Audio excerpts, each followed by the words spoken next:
ونعوذ بالله من شرور أنفسنا ومن سيئات أعمالنا من يهده الله فلا مضل له ومن يضلل فلا هادي له وأشهد أن لا إله إلا الله وحده لا شريك له وأشهد أن محمدا عبده ورسوله يا أيها الذين آمنوا اتقوا الله حق تقاته ولا تموتن إلا وأنتم مسلمون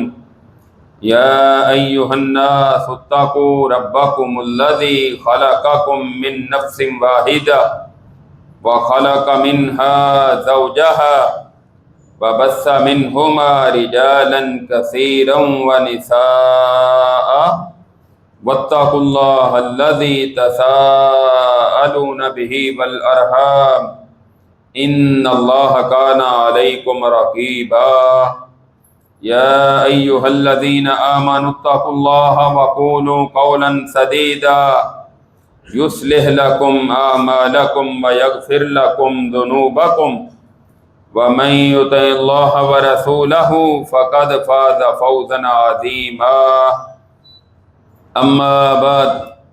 فإن خير الحديث كتاب الله وخير الهدي هدي محمد صلى الله عليه وسلم وشر الأمور محدثاتها وكل محدثة بدعة وكل بدعة ضلالة وكل ضلالة في النار اللهم صل على محمد وعلى آل محمد كما صليت على إبراهيم وعلى آل إبراهيم إنك حميد مجيد اللهم بارك على محمد وعلى آل محمد كما باركت على إبراهيم وعلى آل إبراهيم إنك حميد مجيد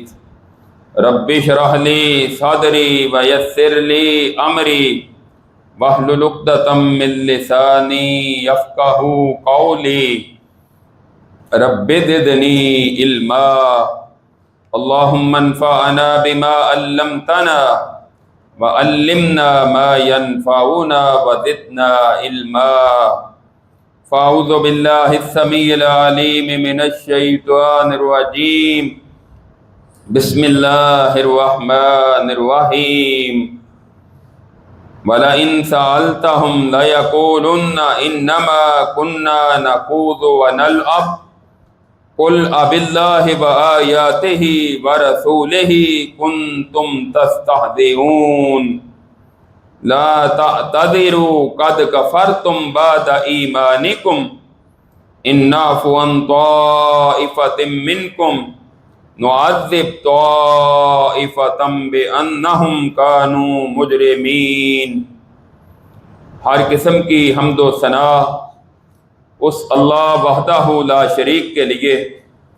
جو ساری کائنات کا خالق، مالک اور رازق ہے۔ درود و سلام امام الانبیاء، سید الانبیاء، سید الاولین والآخرین، ساری کائنات سے افضل اور اعلیٰ جناب محمد الرسول اللہ صلی اللہ تعالی علیہ وسلم کی ذات گرامی پر۔ سامعین محترم، نبی کریم صلی اللہ علیہ وسلم نے ارشاد فرمایا، ایک وقت ایسا آئے گا کہ جب فتنے پے در پے آئیں گے، مسلسل فتنے رونما ہوں گے، اور وہ فتنے اس طرح آئیں گے جس طرح بارش کے قطرات ہوتے ہیں کہ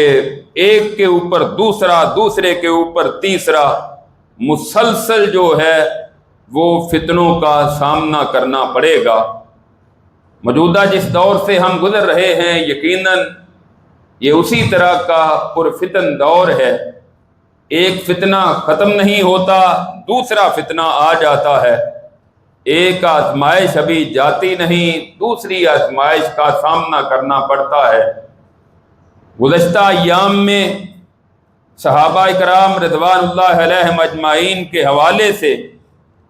اور بالخصوص سیدنا معاویہ رضی اللہ تعالیٰ عنہ کے دفاع کے عنوان سے خطبات جمعۃ المبارک آپ نے سماعت فرمائے، اور وہ موضوع ابھی جاری ہی تھا کہ ان ایام میں ایک اور مسئلہ درپیش ہوا، وہ ہے قانون توہین رسالت، جسے انگریزی میں بلاسفیمی کہا جاتا ہے۔ اس قانون کا استعمال اور حالیہ دنوں میں ہونے والا ایک عدالتی فیصلہ، اس کی کچھ وضاحت، کچھ تفصیلات میں آج کے خطبہ جمعہ میں ذکر کرنا چاہتا ہوں۔ ہر مسلمان کا یہ عقیدہ ہونا چاہیے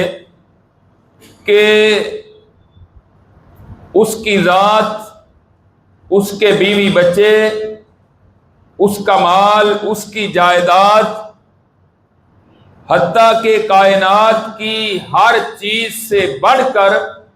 اس کو اللہ اور اس کا رسول صلی اللہ علیہ وسلم محبوب ہوں،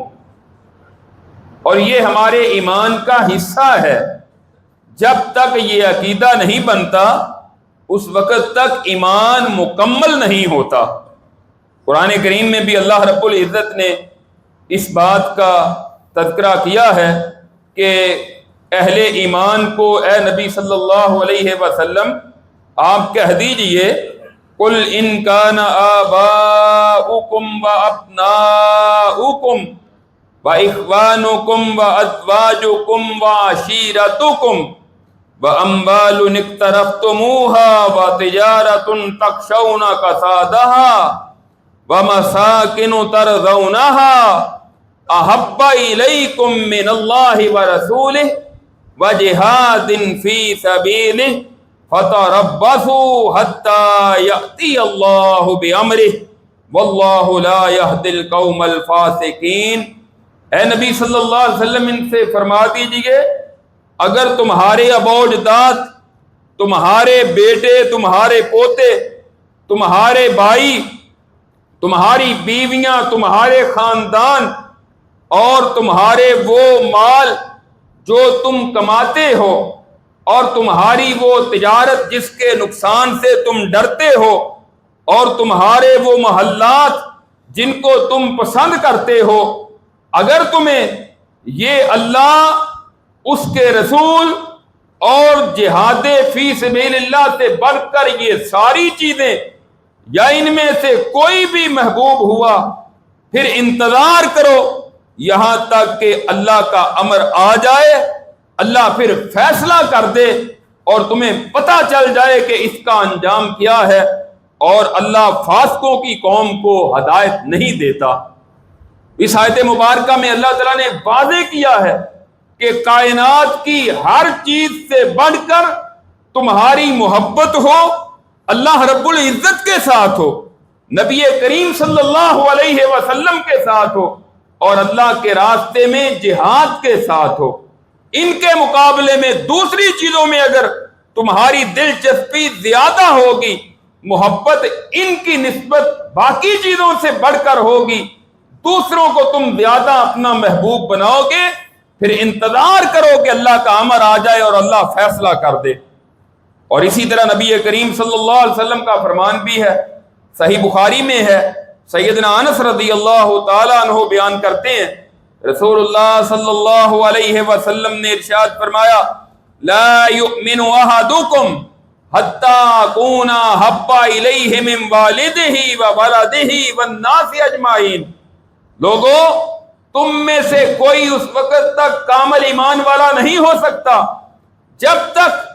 وہ اپنے والدین، اپنی اولاد اور تمام لوگوں سے بڑھ کر میرے ساتھ محبت نہیں کرتا۔ رسول اللہ صلی اللہ علیہ وسلم نے فرمایا، لا یؤمن احدکم حتی اکون احب الیہ من والدہ وولدہ والناس اجمعین۔ اپنے والدین، اپنی اولاد اور تمام لوگوں سے بڑھ کر جب تک مجھے محبوب نہیں سمجھتا اس وقت تک وہ کامل ایمان والا نہیں ہو سکتا۔ تو یہ ہمارے ایمان کا حصہ ہے کہ نبی کریم صلی اللہ علیہ وسلم کا احترام کیا جائے، آپ کی گستاخی،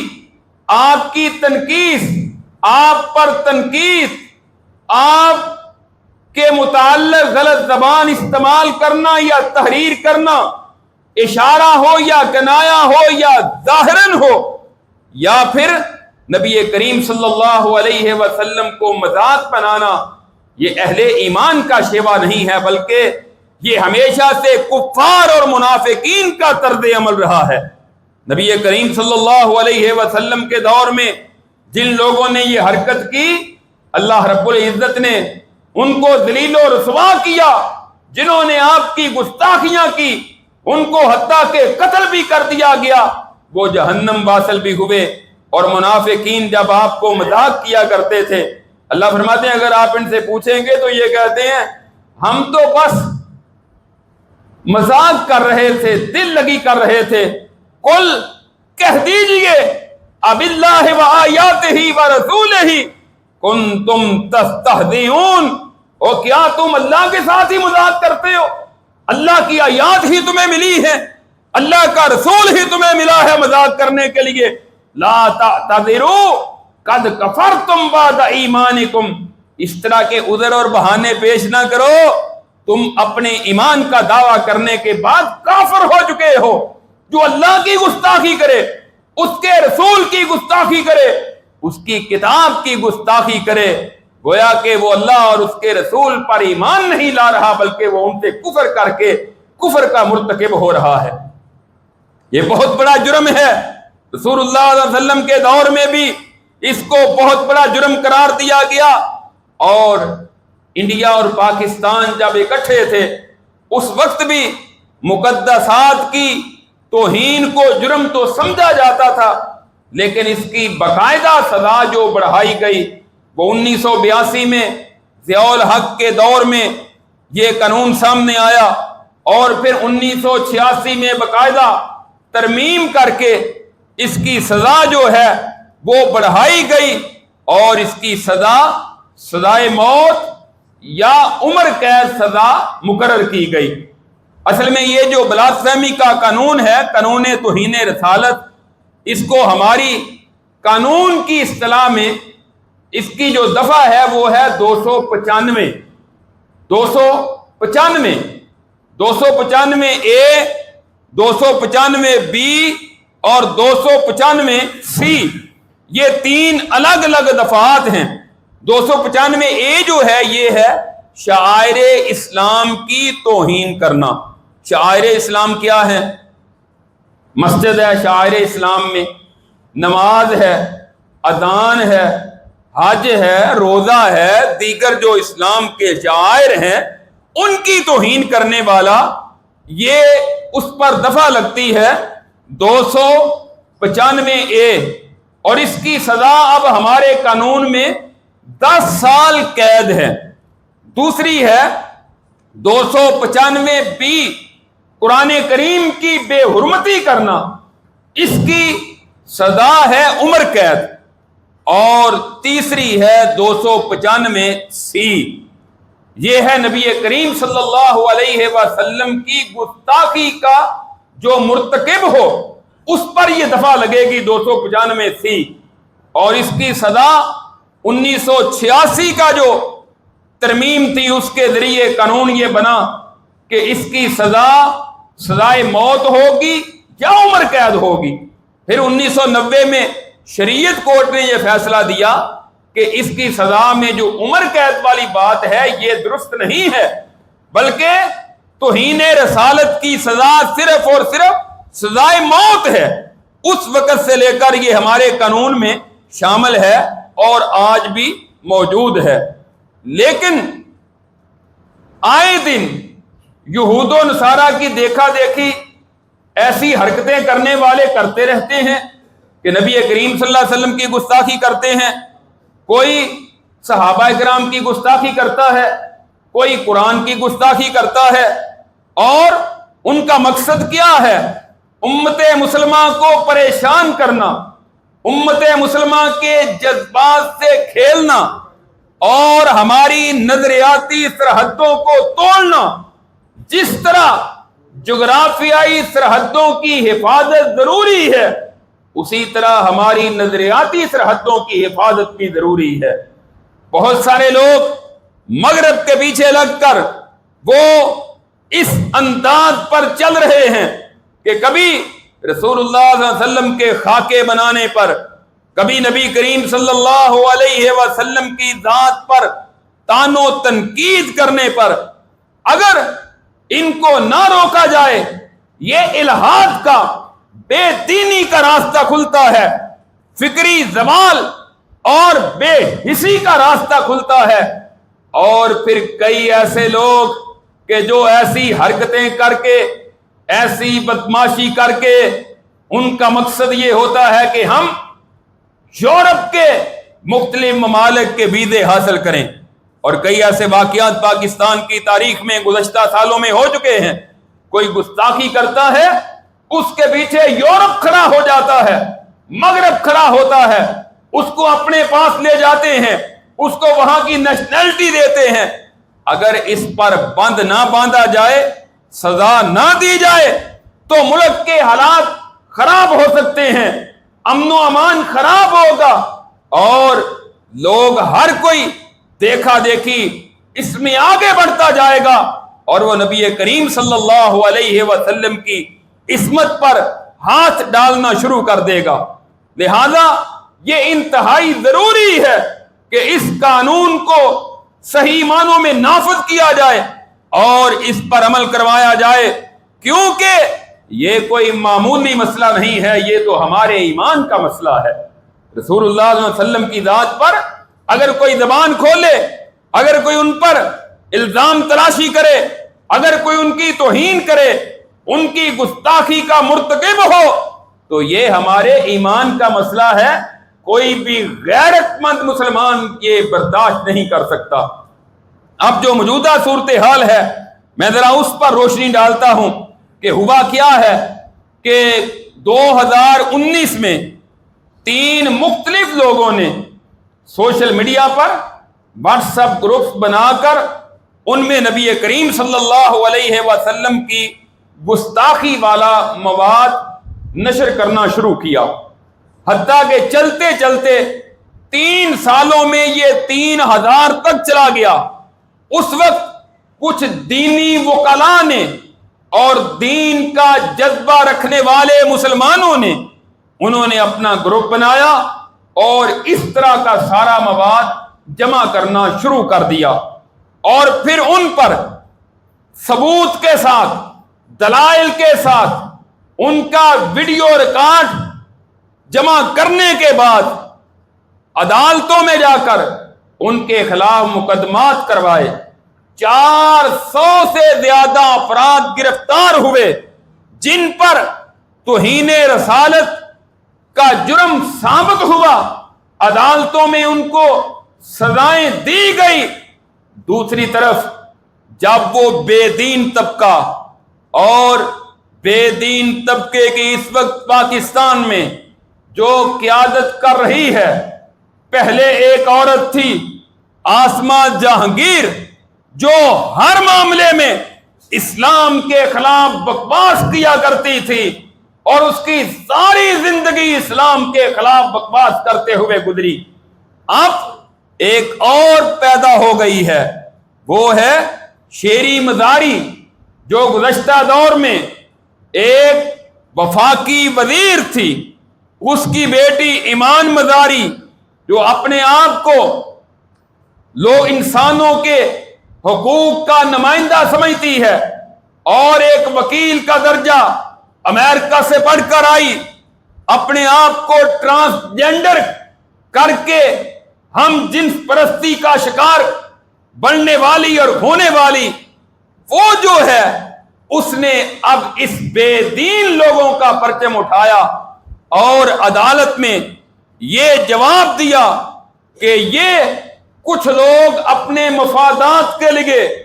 پیسے بٹورنے کے لیے دوسرے لوگوں پر توہین رسالت کے نجائز مقدمات درج کروا رہے ہیں، لہذا ان لوگوں کی سزا ختم کی جائے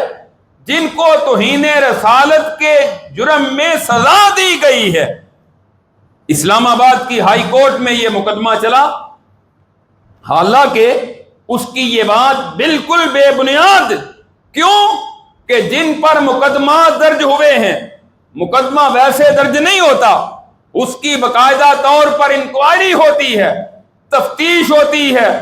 جرم ثابت ہونے کے بعد اس کو سزا دی جاتی ہے۔ ایک تو یہ بات تھی۔ دوسرا جو اس نے الزام لگایا کہ یہ کچھ لوگوں نے اپنے مفادات اور پیسے لینے کے لیے ان لوگوں پر نجائز مقدمات کروائے ہیں۔ پاکستان کی ایف آئی اے نے اس کی تحقیق کی اور انہوں نے یہ رپورٹ پیش کی کہ ایسی کوئی بات ثابت نہیں ہو سکی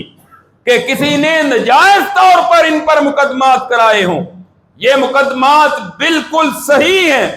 انہوں نے اس جرم کا ارتکاب کیا ہے، اسی لیے عدالتوں نے ان کو سزا دی ہے۔ بہرحال گزشتہ جمعرات کو عدالت میں سنگل بینچ کا جو جج تھا اس نے یہ مقدمہ سنا اور وہ جو مخالف لبرل بے دین طبقہ تھا ان کے دلائل سنتا رہا، اور جب باری آئی دوسرے گروہ کی جو ایک دینی محبت رکھنے والے، اللہ کے رسول کے ساتھ اپنی وابستگی کے لیے اور قیامت کے دن رسول اللہ کی شفاعت حاصل کرنے کے لیے اس مشن پر تھے کہ گستاخان رسول کو سزا ملنی چاہیے اور یہ راستہ بند ہونا چاہیے، جب وہ اپنے دلائل دینے لگے، جج صاحب نے کہا آپ دلائل نہ دیں، آپ بیٹھ جائیں۔ انہوں نے کہا ہماری باری ہے، ہم کیوں دلائل نہ دیں؟ اس کے ویڈیو سوشل میڈیا پر چل رہی ہیں۔ کہنے لگے کیوں دلائل نہ دیں؟ کہنے لگا وگرنہ تم پر توہین عدالت لگا دوں گا، خاموشی سے بیٹھ جاؤ۔ اور پھر اس نے کہا کہ ان پر ایک کمیشن بنایا جائے مقدمات کو لٹکانے کے لیے، ان کو ریلیف دینے کے لیے جن کی سزائیں جو ہیں وہ ثابت ہو چکی ہیں، ایک کمیشن بنایا جائے۔ یہ اس نے گزشتہ ایک ہفتہ پہلے فیصلہ دیا۔ بہرحال اس دن سے لے کر آج تک دینی جذبات رکھنے والے، اللہ اور اس کے رسول صلی اللہ علیہ وسلم سے محبت کرنے والے اس قلق اور پریشانی کا شکار تھے کہ پاکستان جو اسلام کے نام پر قائم ہوا ہے، اس ملک کی عدالت کا ایک جج ایسا فیصلہ دے رہا ہے، چاہیے تو یہ کہ مجرموں کو سزا دی جائے، وہ کہتا نہیں ایک کمیشن بنایا جائے، اور پھر دوسرے فریق کی بات سنے بغیر یہ بات کر رہا ہے، اور اپنی توہین عدالت کی اس کو بڑی فکر ہے، اور تیری توہین عدالت کی کیا حیثیت ہے؟ تجھ سے لاکھ گنا اور کروڑ گنا زیادہ اہمیت، بلکہ اس سے بھی زیادہ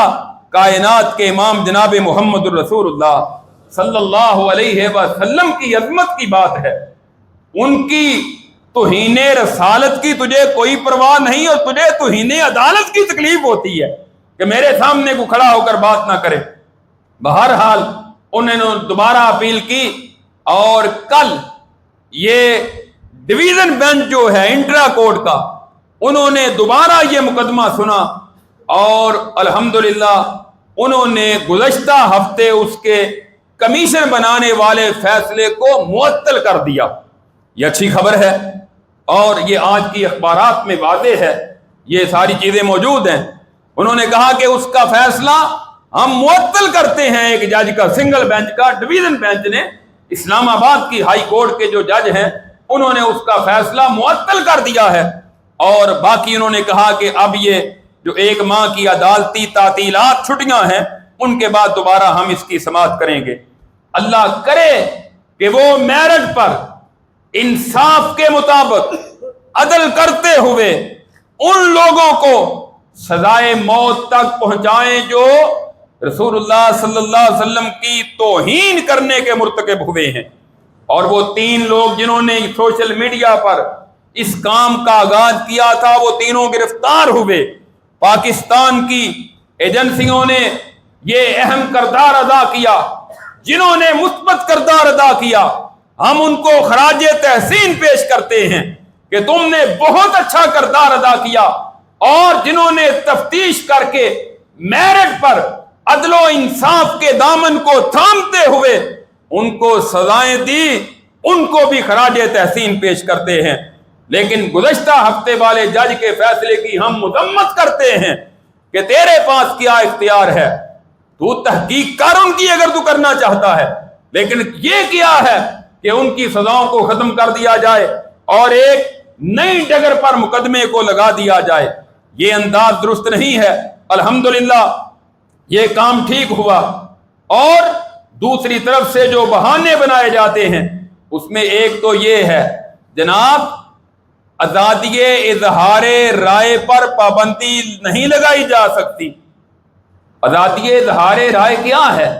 کہ جو جس کے دل میں آئے وہ زبان سے بولنا شروع کر دے۔ عدالت میں کھڑے ہو کر تم جج کے خلاف تو بات نہیں کر سکتے، اور اللہ کی زمین پر کھڑے ہو کر اللہ اور اس کے رسول کے خلاف بات کرو، یہ کون سی آزادی اظہار رائے ہے؟ دنیا کے دیگر ممالک میں بھی یہ قانون موجود ہے کہ مقدسات کی توہین برداشت نہیں کی جا سکتی۔ آج بھی جرمنی،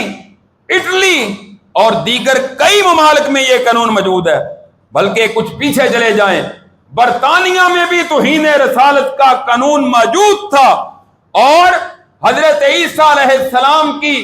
توہین کرنے والے ہزاروں لوگوں کو پھانسی پر لٹکایا گیا۔ لیکن پھر وقت گزرنے کے ساتھ ساتھ آہستہ آہستہ انہوں نے تبدیلیاں کی، اور وہ اس سطح پر آ گئے، انہوں نے کہا کہ کسی طرح اس قانون کو ختم کیا جائے۔ پہلے قانون کی تعریف کو محدود کر دیا گیا۔ وہ کیسے؟ کہ جناب اس کی تعریف میں یہ نہیں آتا، جو اس طرح کی بات کرے گا وہ بھی گستاخی میں نہیں آتی، جو اس طرح کی گفتگو کرے گا وہ بھی گستاخی میں نہیں آتی۔ تعریف کو محدود کیا گیا، اور پھر عدالتوں کے ذریعے عملی طور پر قانون کو غیر مؤثر بنایا گیا کہ توہین اس کو سمجھیں گے جس کی جو بد نیتی سے توہین کرے، کہ ایک توہین کرے اور دوسرا پھر وہ یہ کہے کہ میری نیت غلط تھی۔ یہ کون کہے گا کہ میں نے بد نیتی سے بات کی ہے؟ اس طرح برطانیہ میں آہستہ آہستہ قانون کو کھوکھلا کیا گیا، اور پھر 2008 میں برطانیہ میں سرے سے یہ مقدسات کی اور توہین رسالت کی جو سزا تھی اس کو ختم کر دیا گیا۔ اب پاکستان میں بھی یہ طبقہ چاہتا ہے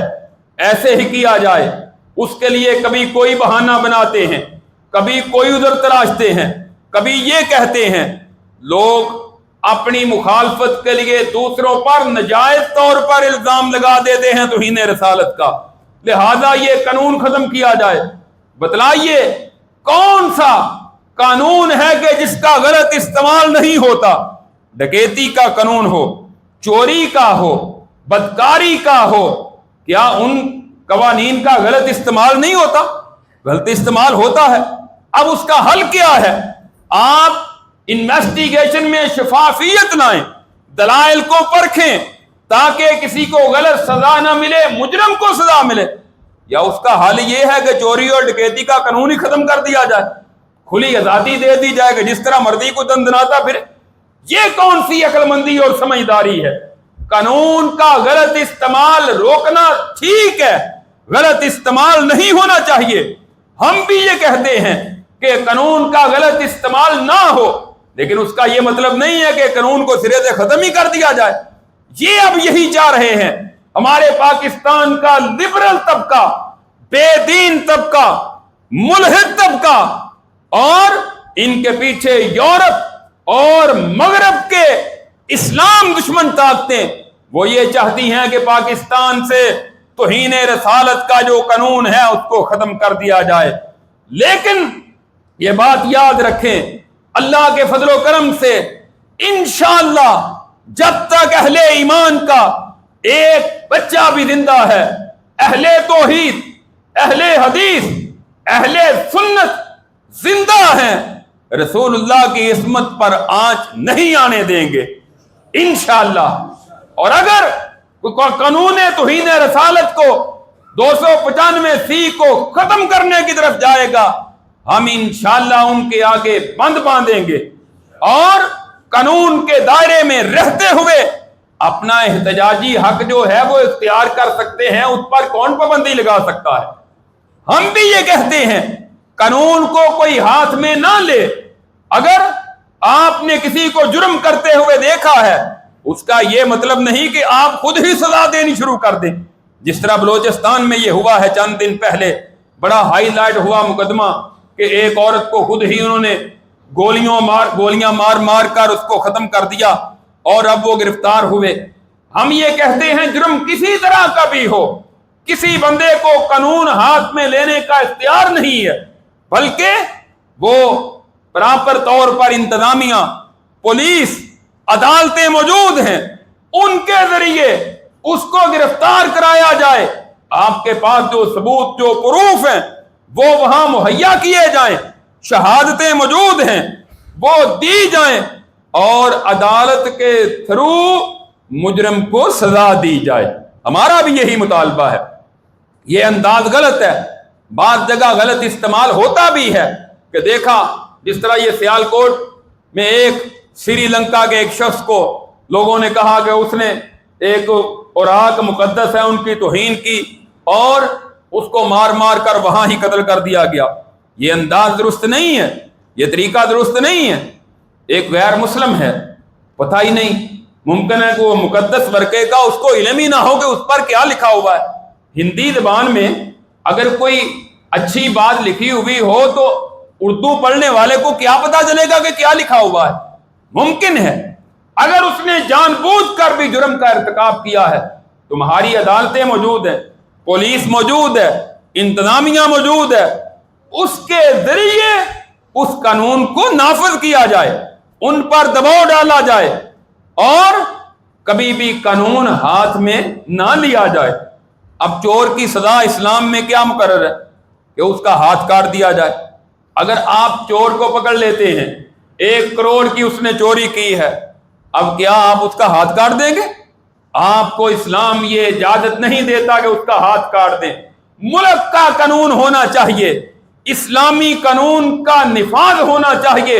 حدود اللہ کا نفاذ ہو۔ آپ عدالت میں جائیں، ثبوت پیش کریں، دلائل دیں، وہاں ثابت کریں، ان کی ذمہ داری ہے کہ وہ اسلامی قانون نافذ کرتے ہوئے اس کا ہاتھ کاٹیں۔